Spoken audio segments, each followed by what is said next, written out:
वेगवान घडामोडींचा आढावा पूर्ण झालेला आहे। आता काही महत्त्वाच्या घडामोडी सविस्तर। राज्य सरकारच्या सेवेत कार्यरत असलेल्या वैद्यकीय अधिकाऱ्यांना आता खासगी प्रॅक्टिस करता येणार नाही। औरंगाबाद खंडपीठाने हा ऐतिहासिक निकाल दिलाय।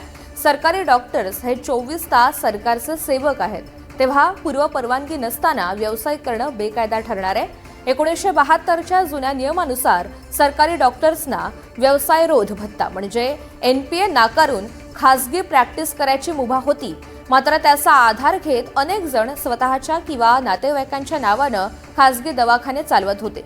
मात्र आता 2012च्या नव्या निर्णयानुसार सर्वांसाठी व्यवसायरोध भत्ता बंधनकारक करण्यात आलाय। तेव्हा आता डॉक्टर्सना स्वतःच्या नावाने रुग्णालय चालवता येणार नाहीये। बातमी राजकीय वर्तुळातून आहे। धाराशिवमध्ये भाजपमधील अंतर्गत वाद पुन्हा एकदा उघडपणे समोर आलाय।